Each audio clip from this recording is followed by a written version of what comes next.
I gave you my heart.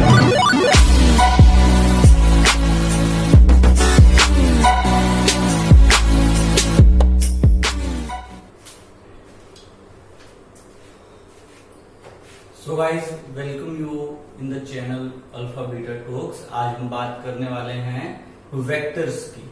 Plus two का important chapter है, physics का भी इंपॉर्टेंट टॉपिक है, वेक्टर्स की बात करेंगे। पर वेक्टर्स को पढ़ने से पहले हमें पढ़ना पड़ेगा फिजिकल क्वांटिटी क्या होती है। फटाफट हम रिव्यू करते हैं फिजिकल क्वांटिटी क्या होती है। तो व्हाट इज फिजिकल क्वांटिटी। कई दिनों के बाद लेक्चर आ रहा है, तो आप लोग ये भी सोच रहे होंगे कि इतने दिन लेक्चर क्यों नहीं आया। बस मैंने बताया था हैवी वर्कलोड एंड उसी की वजह से। तो हमारे पास फिजिक्स के अंदर दो चीजें होती हैं, एक तो होती है क्वांटिटी, आप नोट डाउन करेंगे साथ साथ, क्वांटिटी, एंड एक होती है क्वालिटी। एक तो होती है क्वांटिटी एंड एक क्या होती है क्वालिटी। ठीक है, क्वांटिटी क्या है? जिसके अंदर यूनिट यूज हो। ठीक है, जिसके अंदर यूनिट यूज हो मेजरमेंट के लिए, जिसमें मेजरमेंट के लिए क्या यूज हो? यूनिट यूज हो। जिसमें यूनिट ना यूज हो, unit is not used. Quality में यूनिट यूज नहीं होती, इसमें यूनिट यूज होती है। यूनिट जैसे कि मीटर, किलोमीटर। जैसे मैंने बोला दूध लेके आओ तो आप बोलोगे 10 लीटर, तो वो क्वांटिटी है क्योंकि इसमें लीटर यूनिट यूज हो रही है। अब मैं बोलता हूँ कपड़ा लेके आओ 5 मीटर, मीटर मेजरमेंट के लिए एक यूनिट है। तो मेजरमेंट के लिए जिसमें यूनिट यूज हो वो एक क्वांटिटी है। तो 5 मीटर एक क्वांटिटी है, मात्रा है, अमाउंट है। क्वालिटी क्या है? जिसमें यूनिट यूज नहीं होती। क्वालिटी कहते हैं ना अच्छा है, बुरा है, इस तरह से। तो मैं बोलता हूं गुड, बैड एंड रोस्ट, ये सब कीवर्ड हैं इसके अंदर यूनिट इसकी नहीं होगी। यूनिट किसमें होगी? यूनिट सिर्फ क्वांटिटी में।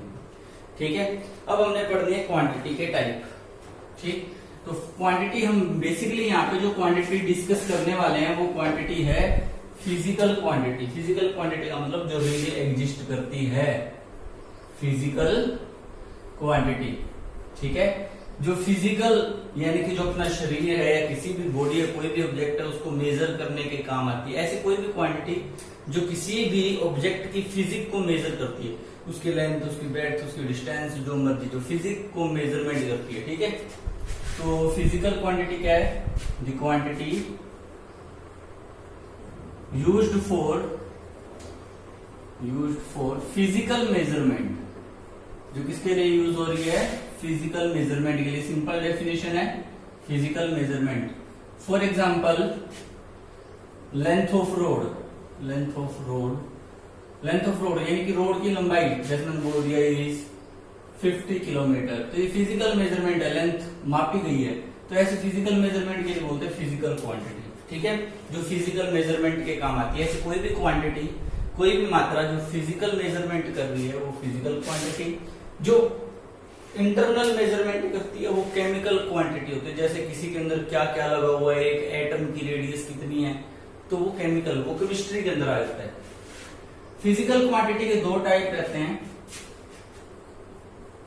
एक तो आपका रहता है स्केलर क्वांटिटी, ठीक है, और एक आपका रहता है वेक्टर क्वांटिटी। तो स्केलर क्वांटिटी क्या है? The quantity in which only magnitude is used. What is magnitude? अब यहां पे भी थोड़ा सा समझना पड़ेगा। वेक्टर क्वांटिटी वो होती है जिसमें मैग्नीट्यूड प्लस डायरेक्शन, ये दो चीजें यूज होंगी। ठीक है, तो मैग्नीट्यूड क्या है? जैसे मैंने बोला कि एक रोड को मेजर करते हैं, रोड की लंबाई है 50 किलोमीटर। जब इसकी बात करी जाए तो ये एक नाप है, एक मेजरमेंट है। इस मेजरमेंट को हम बोलते हैं मैग्नीट्यूड। मैग्नीट्यूड के अंदर दो पोर्शन है। मैग्नीट्यूड एक तो ये है 50 और 1 किलोमीटर। तो किलोमीटर यहाँ मैग्नीट्यूड नहीं है, किलोमीटर यहाँ यूनिट है, और ये जो 50 है ये मैग्नीट्यूड है। तो यानी कि मैग्नीट्यूड क्या है?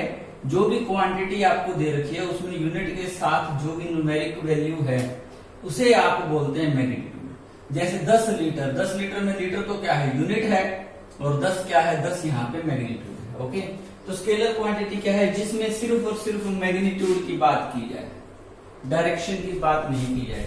कैसे? जैसे मैंने बोला यहाँ पे मैं सिर्फ जा रहा हूँ 10 किलोमीटर, मैंने आपको डायरेक्शन नहीं बताई, और इधर मैं बोल रहा हूँ north south and east west ऐसे। ठीक है, और मैं बोलता हूँ 10 किलोमीटर टुवर्ड्स नॉर्थ जाओ, यानी स्पेसिफिक कर दिया ना, उसमें तो हम किधर भी 10 किलोमीटर जा सकते थे। इधर हमने मैग्नीट्यूड तो ले ही लिया 10, लेकिन डायरेक्शन भी ले ली। कौन सी डायरेक्शन? नॉर्थ। तो जिसमें मैग्नीट्यूड भी आए, डायरेक्शन भी आए, उसे बोलते हैं वेक्टर क्वांटिटी। ठीक है, तो दो तरह की फिजिकल क्वांटिटी है, scalar quantity and vector quantity. तो स्केलर क्वांटिटी में क्या है? स्केलर क्वांटिटी के अंदर आपके पास सिर्फ और सिर्फ मैग्नीट्यूड है, एंड वेक्टर क्वांटिटी में आपके पास क्या रहता है? Magnitude plus direction. तो हम ये बोल सकते हैं scalar quantity is that quantity in which only magnitude is considered. जैसे उसमें डायरेक्शन की जरूरत है ही नहीं। जैसे मैंने बोला टाइम, टाइम एक स्केलर क्वांटिटी है, क्यों? क्योंकि उसको 10 सेकंड 15 सेकंड, उसमें डायरेक्शन की जरूरत थोड़ी ना। ये थोड़ी ना कहेंगे भी उत्तर की तरफ 10 सेकंड, 10 सेकंड तो 10 सेकंड ही है। लेकिन अगर मैं डिस्प्लेसमेंट की बात करूं, विस्थापन की बात करूं, जैसे मैंने बोला 10 किलोमीटर, तो आप पूछ सकते हो कौन सी डायरेक्शन में, क्योंकि मैंने ये बोल दिया टाइम 10 सेकंड। तो टाइम 10 सेकंड है, तो उसका तो मतलब ये हो गया ना कि टाइम है 10 सेकंड। आप ये थोड़ी ना बोलोगे कौन सी डायरेक्शन में 10 सेकंड की बात कर रहे हो। मैं ये बोल रहा हूँ 10 मीटर, तो उसमें आप पूछ सकते हो कि सर नॉर्थ की तरफ 10 मीटर या साउथ की, किधर जाना किधर है 10 मीटर। और मैं ये बोलता हूँ 10 सेकंड, तो आप ये तो नहीं पूछोगे ना कौन सी दिशा में 10 सेकंड काउंट करने। क्यों? तो टाइम एक स्केलर क्वांटिटी है एंड डिस्प्लेसमेंट जो है वो वेक्टर क्वांटिटी है। ओके, समझाया? और जब डिस्टेंस के साथ डायरेक्शन ना भी हो, जैसे मैंने बोला सिर्फ 10 किलोमीटर, मैंने नॉर्थ साउथ नहीं बोला, तो इसे बोलोगे आप डिस्टेंस। इसे क्या बोलोगे आप? डिस्टेंस ही सिंपल दूरी है। ठीक है, अगर मैंने उसके साथ डायरेक्शन दिया, जैसे 10 किलोमीटर इन नॉर्थ, अगर डायरेक्शन के साथ लेंथ दे रखी है, लेंथ विद डायरेक्शन दे रखी है, तो वो डिस्प्लेसमेंट है। तो दो अलग अलग चीजें हैं, एक डिस्टेंस है, एक डिस्प्लेसमेंट है। तो डिस्टेंस भी है तो एक लेंथ ही, डिस्प्लेसमेंट भी है तो एक लेंथ ही, बस डिस्टेंस में डायरेक्शन ध्यान नहीं रखते हैं, डिस्प्लेसमेंट में डायरेक्शन भी ध्यान रखते हैं। ठीक है, तो इनमें से वेक्टर क्वांटिटी कौन सी है? डिस्प्लेसमेंट तो एक वेक्टर क्वांटिटी है, क्योंकि इसमें डायरेक्शन की बात हो रही है, और इसमें डायरेक्शन की बात नहीं हो रही। तो जो डिस्टेंस है वो कैसी क्वांटिटी है? Scalar quantity. ओके, चलिए, तो हमारे पास स्केलर वेक्टर की जानकारी हमने पता कर ली। अब हम बात करते हैं यहाँ पे वेक्टर को रिप्रेजेंट कैसे करते हैं। How to represent a vector, how to represent a vector. To represent a vector quantity, to represent a vector quantity. Quantity का शॉर्टकट है QTY, आप भी यूज कर सकते हैं।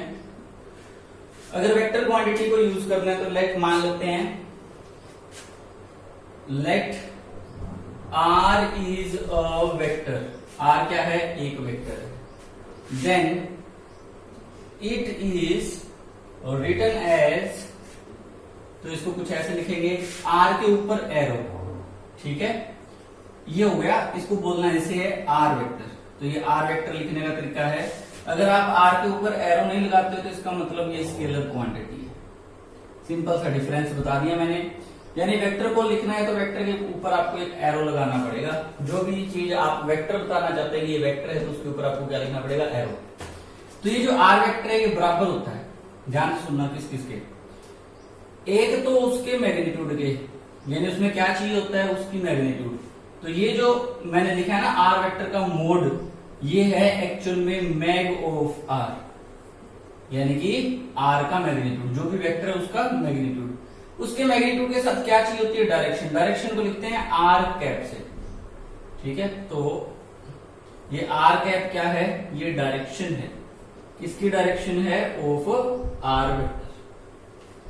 तो R वेक्टर को अगर लिखना है तो उसके अंदर दो कंपोनेंट लग रहे हैं, उसका मैग्नीट्यूड एंड उसकी डायरेक्शन। तो सिंपल, अगर मान लो कोई P वेक्टर है तो आप उसको कैसे लिखेंगे? P वेक्टर का मैग्नीट्यूड इनटू में P की डायरेक्शन। P की डायरेक्शन बोली जाएगी P cap. This is P cap, this is P mode. तो किसी भी वेक्टर के अंदर दो कंपोनेंट हैं, एक तो उसका मैग्नीट्यूड एंड एक उसकी डायरेक्शन। ठीक है, अब बात रही कि ये ठीक है, ये मैग्नीट्यूड और ये डायरेक्शन कैसे डिनोट की जाएगी।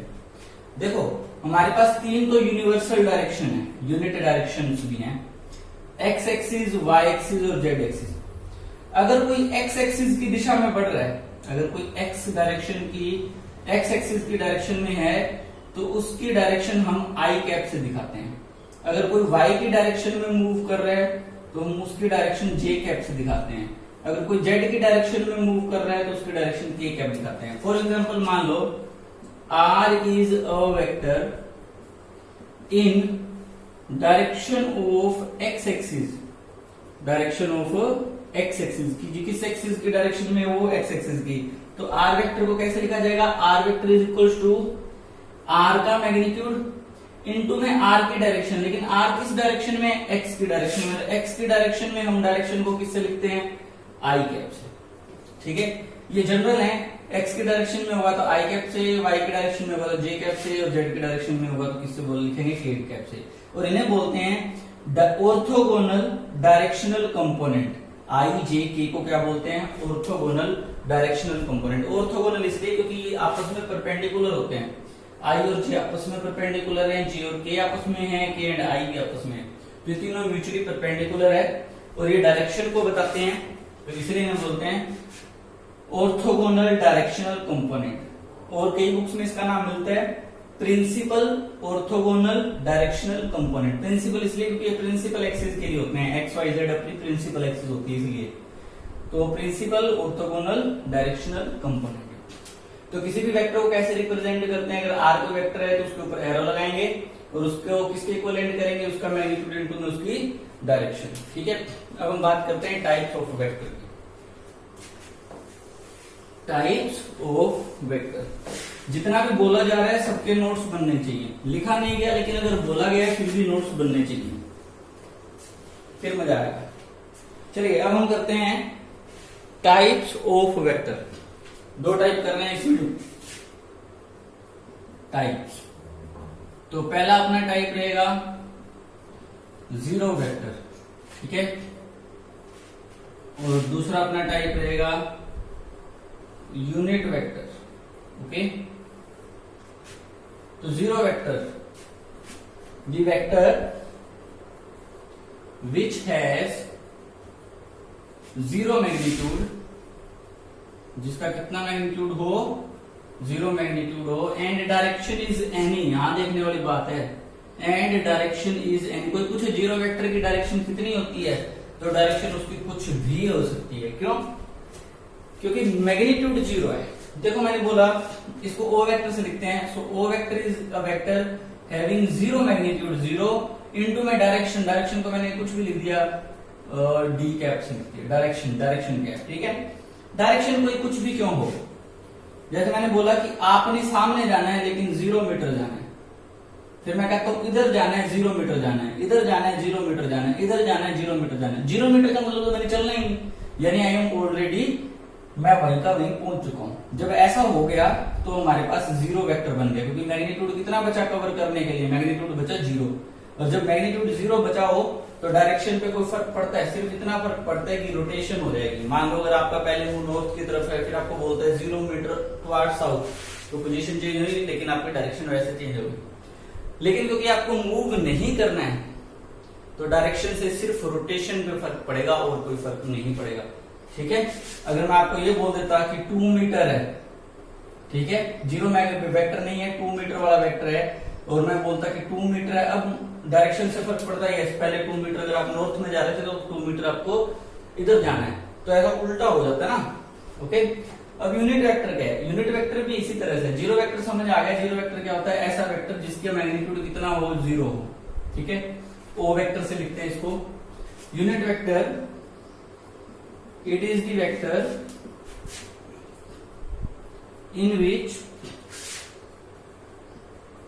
unit magnitude is considered, unit magnitude is considered, जिसमें कितना मैग्नीट्यूड यूज हुआ है यूनिट। जैसे मान लो मैंने बोला आर वेक्टर, तो हमें पता है आर वेक्टर को कैसे लिखते हैं, आर वेक्टर का मैग्नीट्यूड इनटू में R cap, right.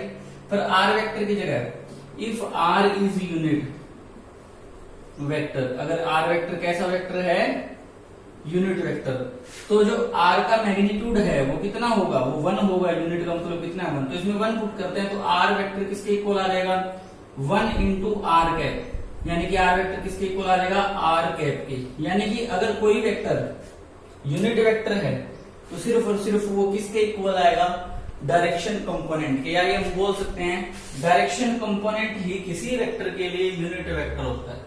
Direction component ही किसी के लिए क्या होता है, यूनिट वेक्टर। क्योंकि जब हम मैग्नीट्यूड 1 यूज कर लेते हैं तो सिर्फ डायरेक्शन कंपोनेंट ही बचता है। ओके, ये फर्स्ट वीडियो थी, इसी की सेकंड वीडियो आज ही थोड़े टाइम बाद में आएगी। आप तब तक के लिए ये वीडियो रिवाइज करें, इसमें कोई डाउट हो तो पूछ सकते हैं। I hope you guys understand this. इसी के साथ अलविदा लेते हैं। जय हिंद, खुश रहो, आबाद रहो। I gave you my heart.